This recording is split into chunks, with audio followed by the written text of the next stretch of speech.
એક તરફ ભારતમાં હાઈ ઈવીએમ હાઈ આવું ચાલી રહ્યું છે, તો બીજી તરફ ઇન્ડોનેશિયાની ચૂંટણીઓ હવે આપણા ઈવીએમથી થશે.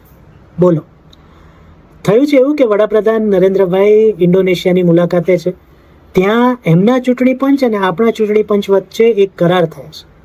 હવેથી, એટલે કે હવે જ્યારે ઇન્ડોનેશિયામાં ચૂંટણી આવે ત્યારથી એમાં આપણે ઈવીએમ યુઝ થશે.